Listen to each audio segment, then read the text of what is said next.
तो hello guys, आज के इस वीडियो में हम सोलो लेवलिंग सीजन 3 का एपिसोड 9 कवर करने वाले हैं। तो अगर आपने सीजन 3 के एपिसोड 1 से 8 अभी तक नहीं देखा है तो जाके पहले वो देख लो। मेरे चैनल के प्लेलिस्ट में मिल जाएगा या फिर वीडियो का लिंक आपको डिस्क्रिप्शन में भी मिल जाएगा। स्टार्ट करने से पहले आप लोग वीडियो को लाइक और सब्सक्राइब जल्दी से कर लो और आपसे रिक्वेस्ट है कि इस वीडियो को लास्ट तक पूरा देखना, क्योंकि ये एपिसोड बहुत ही इंपॉर्टेंट और मजेदार होने वाला है। इसमें हमें जिन्गो वर्सेस डोंगसू और थॉमस एंड्रे का फाइट दिखने वाला है। वही थॉमस एंड्रे जिसे सबसे स्ट्रॉन्गेस्ट नेशनल लेवल हंटर माना जाता है। इस फाइट के बाद पूरे वर्ल्ड को पता चल जाएगा कि आखिर सबसे ज्यादा स्ट्रॉन्ग कौन है, जिन्गो या थॉमस। तो चलो फिर शुरू करते हैं बिना किसी देरी के। Solo leveling season 3 episode 9 start होता है और हमें दिखता है कि जिन्हो को कोई किडनैप करके ले गया होता है। जिन्हो के पास बस इतना क्लू होता है कि वो किडनैपर स्क्वेंजर गिल्ड का कोई हंटर है, जिससे उसे थोड़ा आइडिया हो जाता है कि ये काम किसका हो सकता है और वो अपने शैडो सोल्जर को जिन्हो को ढूंढने के लिए लगा देता है। अब इधर जिन्हो भी अपने स्किल का यूज करके ढूंढ रहा होता है। अगर आपको याद ना हो तो बता दूं, जिन्हो को कुछ टाइम पहले ही एक न्यू स्किल मिला था, जिससे वो किसी भी शैडो सोल्जर के अंदर झांक के उसके आसपास की चीजें देख और सुन सकता है। तो जिन्हो के शैडो सोल्जर पूरे शहर में फैले हुए थे और जिन्हो बारी बारी से उन सब के अंदर झांक के उनके आसपास के लोगों की आवाज सुन रहा था, लेकिन अभी तक उसके हाथ कुछ भी नहीं लगता। उसे यकीन था कि ये काम डोंगसू का ही है, इसीलिए वो बहुत ज्यादा ही गुस्से में होता है। अब इधर थॉमस एंड्रे के आदमी लोग भी डोंगसू को ढूंढ रहे होते हैं, लेकिन उन्हें भी वो नहीं मिलता। थॉमस एंड्रे का एक असूल होता है कि अगर कोई उसके गिल्ड के हंटर को हाथ भी लगाते तो वो उसे तबाह कर देता है, चाहे वो गवर्नमेंट हो या कोई नेशनल लेवल हंटर, भले ही गलती उसके हंटर की ही क्यों ना हो। इसका फायदा डोंगसू उठा रहा था। उसे पता था कि वो जिन्हो से जीत नहीं सकता है, लेकिन उसे ये पता था कि थॉमस एंड्रे जरूर आएगा उसे बचाने। फिर थॉमस एंड्रे अपनी मैनेजर को कॉल करके सिचुएशन के बारे में पूछता है। वो बताती है कि हंटर ब्यूरो की मदद से हमें पता चला है कि डोंगसू ने लास्ट कुछ महीनों में 3 जगहों पे ज्यादा आना जाना किया है, तो हो सकता है कि वो वहीं हो। थॉमस बोलता है, ठीक है, वो तीनों लोकेशन हमारे बंदों को भेज दो और मैं भी निकल रहा हूँ उसे ढूंढने। फिर थॉमस एंड्रे बोलता है, एक मिनट, तुमने हंटर ब्यूरो वालों को कैसे कन्विंस कर लिया हेल्प के लिए? तो उसकी मैनेजर बताती है, कुछ नहीं, बस मैंने उन्हें बोला कि डोंगसू लापता है और इसके पीछे शायद जिन्हो का हाथ हो सकता है, इसलिए थॉमस एंड्रे और जिन्हो के बीच किसी भी वक्त फाइट स्टार्ट हो सकता है। अब ये न्यूज पूरे अमेरिका में आग की तरफ फैल जाती है। वहाँ जितने भी आसपास के डंजन में रेड स्टार्ट होने वाले थे उन सबको कैंसिल कर दिया जाता है, क्योंकि ये बहुत बड़ा न्यूज था। इसके बाद हमें एक वेयर हाउस दिखाई देता है जो शहर से दूर किसी सुनसान एरिया में होता है। उसके अंदर ही डोंगसू दिखाई देता है। उसके साथ 2 और हंटर होते हैं और उन लोगों ने जिन्हो को बांध रखा होता है। जिन्हो की हालत काफी खराब होती है, उसे काफी ज्यादा टॉर्चर किया गया था, वो बेहोश होता है। इधर डोंगसू बोल रहा होता है कि थॉमस एंड्रे ने मुझे जिन्हो को टच करने से मना किया था, बट स्टार्टिंग से ही मेरा प्लान जिन्हो को कुछ करना था ही नहीं, क्योंकि उसके अलावा एक और इंसान था जो उस डंजन में था। फिर वो लोग जिन्हो को उठाना शुरू करते हैं। जिन्हो बेहोश होता है तो डोंगसू उसके चेस्ट पे पंच मार के उसे उठा देता है और बोलता है, मैं तुम्हें मारना नहीं चाहता हूँ। मेरे पीछे जो ये चश्मे वाले हंटर हैं वो एक एस रैंक हीलर हैं, तो अगर तुम मरने वाले भी होगे तब भी वो तुम्हें हील कर सकते हैं अगर मैं ऑर्डर दूंगा तो। जिसका मतलब ये है कि अगर तुम हमें नहीं बताओगे जो हम जानना चाहते हैं तो तुम्हें बार बार हील करके टॉर्चर किया जाएगा हमेशा के लिए, और यहाँ कोई तुम्हें बचाने भी नहीं आने वाला, क्योंकि ये फैक्ट्री पिछले 5 सालों से बंद है। लेकिन जिन्हो की हालत इतनी खराब होने के बाद भी वो बिल्कुल नहीं डरता और वो डोंगसू को पास बुलाता है और उसके कान में बोलता है, फक ऑफ। डोंगसू गुस्से में पूछता है, क्या कहा तुमने? लेकिन जिन्हो फिर से फक ऑफ बोलता है और उन लोगों को मिडिल फिंगर भी दिखाता है। बता नहीं सकता ये वाला सीन देख करके मेरे को कितनी सेटिस्फेक्शन मिली है। भले ही इसके बाद जो होता है वो अच्छा नहीं होता बेचारे के साथ, लेकिन फिर भी मजा आ गया। फिलहाल आप लोग भी कमेंट में जरूर बताना कि आपको कैसा फील हुआ। फिर अब डोंगसू ये सुन के गुस्सा हो जाता है और जिन्हो का सर पकड़ के पास के दीवार में दे मारता है और बोलता है, तुम्हें ये मजाक लगता है? अब तुम देखो तुम्हारे साथ क्या क्या होता है, ये तो शुरुआत है बस। तभी वहाँ वेयरहाउस के गेट पे जिन्हो का एक शैडो सोल्जर आ जाता है। वो लोग जैसे ही उसे देखते हैं उन्हें लगता है कि ये कोई मॉन्स्टर है जो आसपास के किसी डंजन से आ गया है। जिसके बाद डोंगसू उसकी तरफ बढ़ने लगता है और बोलता है, मेरे पास इन सब चीजों के लिए टाइम नहीं है, और उसको पंच करने जा रहा होता है।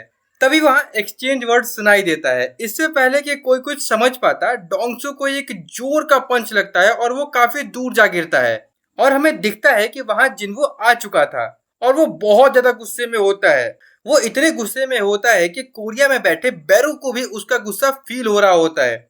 इधर हमें थॉमस एंड्रे दिखाई देता है जो अपनी कार में बैठ के डोंगसू को ढूंढने निकल गया था, लेकिन उसे सेंस हो जाता है कि ये फाइट ऑलरेडी स्टार्ट हो चुकी है।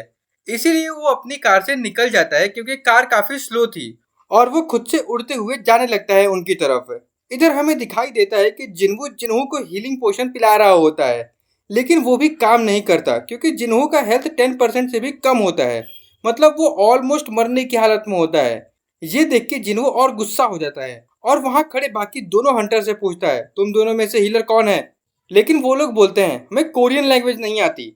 तभी पीछे से डोंगसू वापस उठ के आता है और अपने बंदों से बोलता है कि जिन्हू चाहता है कि तुम उस लड़के को हील करो।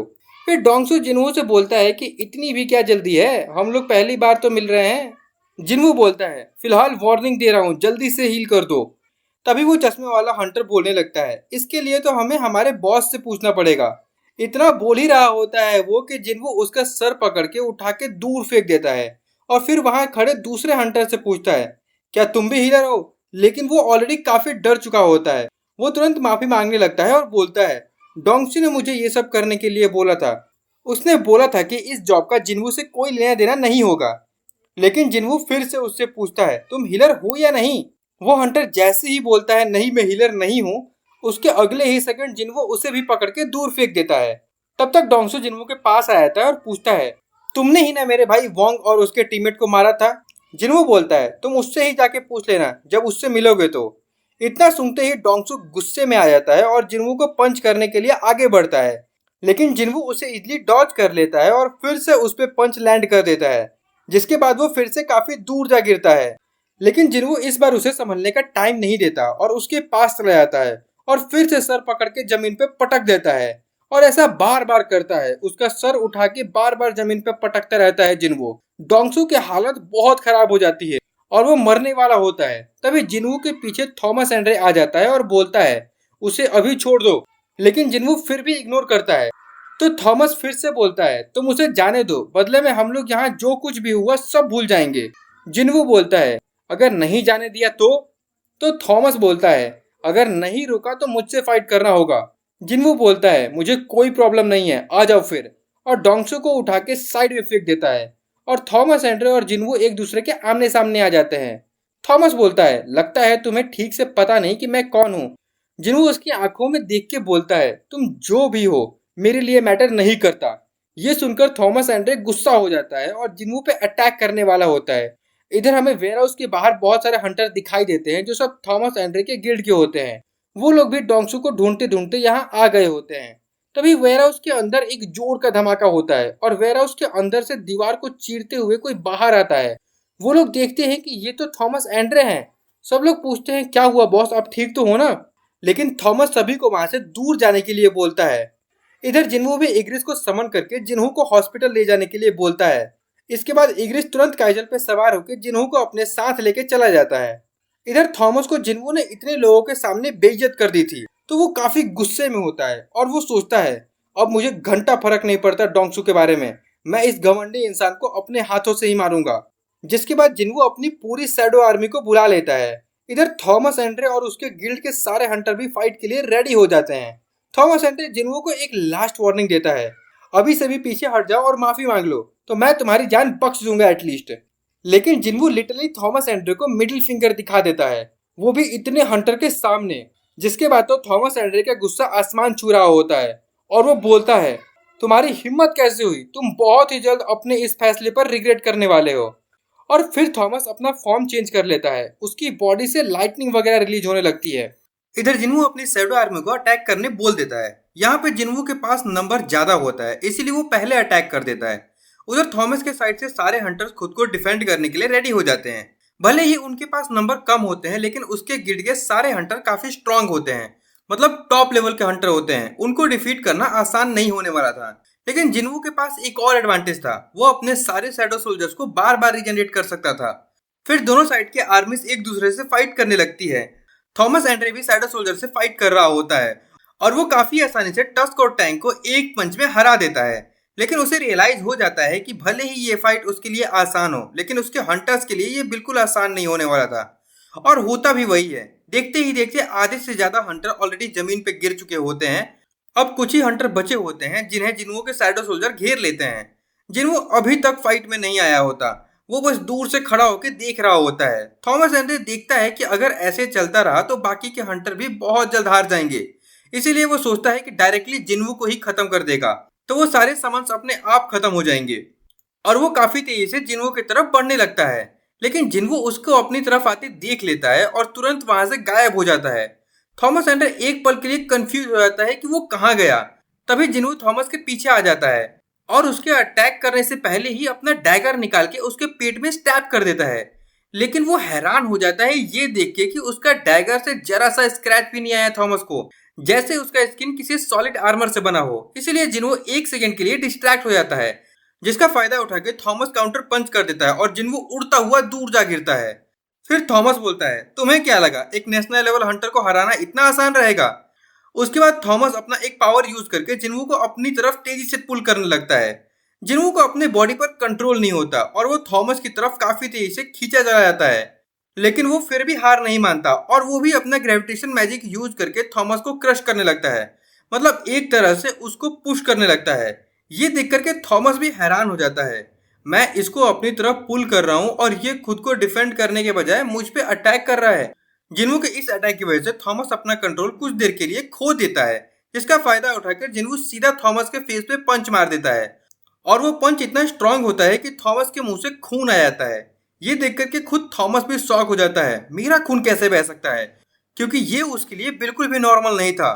फिर थॉमस बोलता है, ठीक है बहुत हो गया, अब मैं तुम्हें अंडर एस्टिमेट नहीं करने वाला, अब मैं अपनी फुल फोर्स के साथ फाइट करूंगा।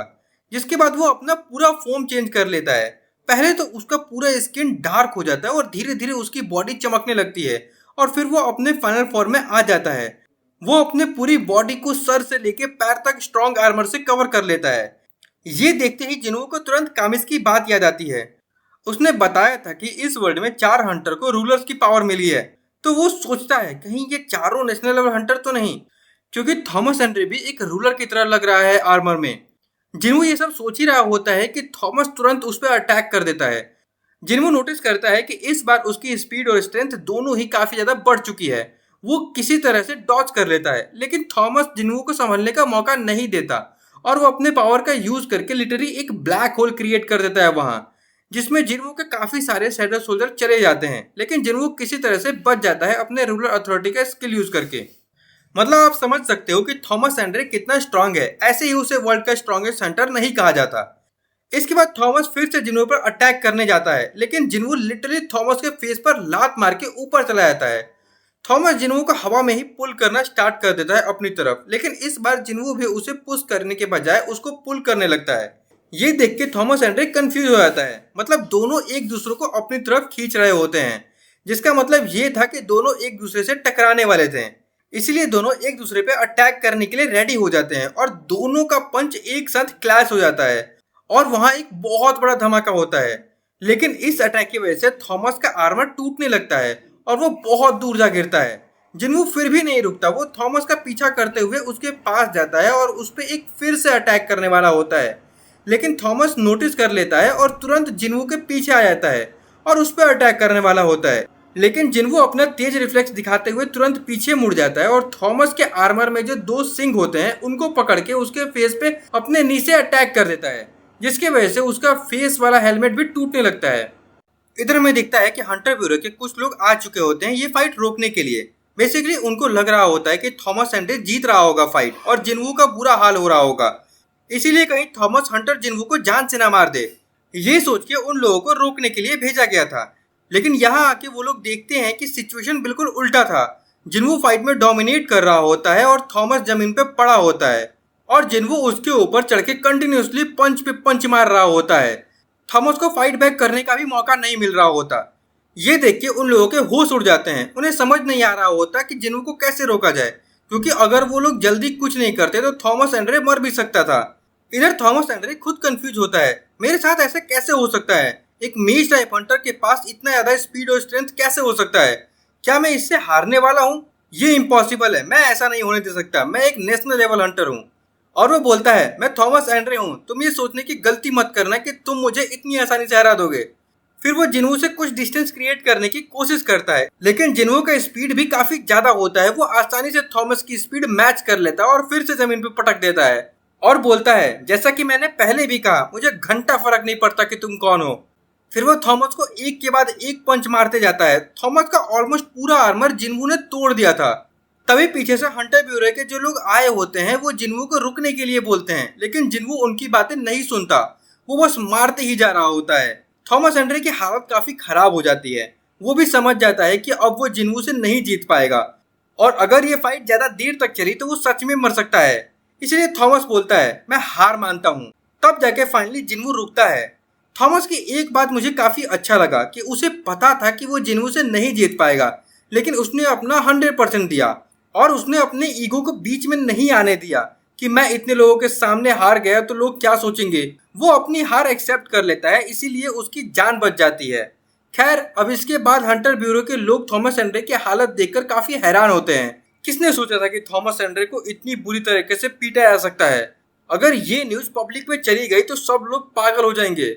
फिर वो लोग अपने साथ एक हीलर लेके आए थे, तो उसे जल्दी से थॉमस को हील करने के लिए बोलते हैं, लेकिन हीलर भी थॉमस की कंडीशन देख के शॉक हो जाता है। वो बताता है कि थॉमस एंड्रे के शरीर की सारी हड्डियां टूट चुकी हैं और वो काफी बुरी तरीके से ब्लीड भी कर रहा है। हीलर बोलता है, मुझे नहीं लगता कि ये काम मैं अकेले कर पाऊंगा, हमें और हीलर चाहिए। वो कहता है, थॉमस इतनी इंजरी के बाद भी अभी तक जिंदा है क्योंकि वो एक नेशनल लेवल हंटर है। अगर इसकी जगह कोई और होता तो अब तक से वो 10 बार मर चुका होता।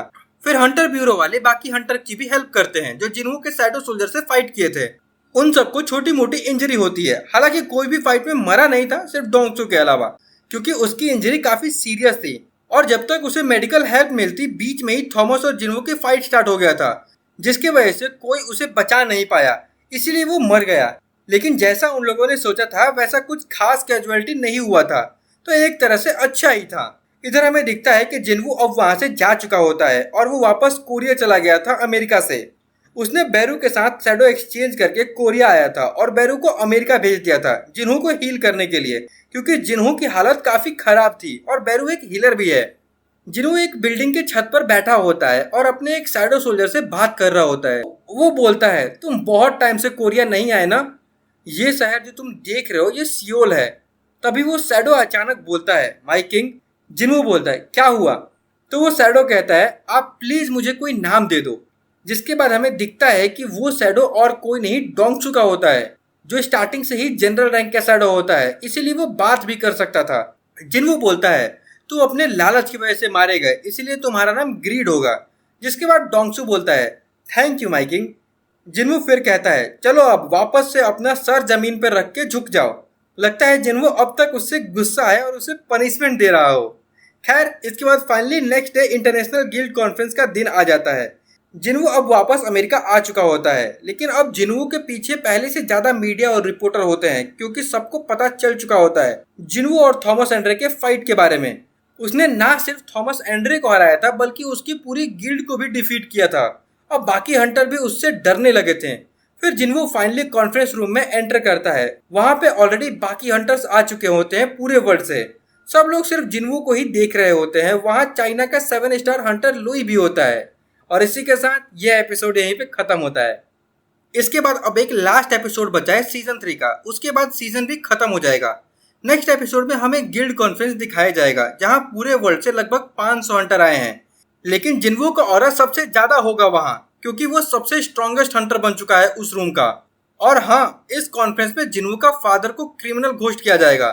तो क्या जिन्हू अपने आंखों के सामने ये सब होते देखेगा या फाइट करेगा, ये सब हमें नेक्स्ट एपिसोड में देखने मिलेगा। अगर आपको नेक्स्ट एपिसोड जल्दी से चाहिए तो इस वीडियो पे 2K लाइक और 300 कमेंट कर दो, क्योंकि सीजन 3 खत्म होने वाला है। तो अगर आपको कोई और एनिमे पे वीडियो चाहिए तो कमेंट पे जरूर बताना। खैर, अब चलते हैं आज के सवाल की तरफ। जो सबसे पहले सही जवाब देगा उसका कमेंट पिन कर दूंगा और नेक्स्ट वीडियो में शाउट आउट भी मिलेगा। लेकिन शाउट आउट सिर्फ उसी को मिलेगा जो चैनल को सब्सक्राइब किया होगा। तो अगर आपने अभी तक सब्सक्राइब नहीं किया तो अभी कर लो। लेकिन उससे पहले पिछले वीडियो में जो क्वेश्चन पूछा था उसका सही जवाब था लुई जिगेन, और सबसे पहले सही जवाब दिया था संदीप भाई ने। तो big shout out to you bro. आप लोग बस इसी तरह सपोर्ट करते रहो। और अब चलते हैं आज के सवाल की तरफ। जिन्हू डोंगसू के शैडो एक्सट्रैक्ट करने के बाद उसका नाम क्या रखता है? जवाब कमेंट में लिख दो। चलो फिर आज के लिए इतना ही। अगर आपको वीडियो अच्छी लगी हो तो लाइक कर दो, ऐसे ही कंटेंट देखने के लिए सब्सक्राइब भी कर लो और कमेंट करके जरूर बताना कि आपको एक्सप्लेनेशन कैसी लगी, और हो सके तो शेयर भी कर दो। तब तक के लिए मिलते हैं आपसे नेक्स्ट वीडियो में। बाय।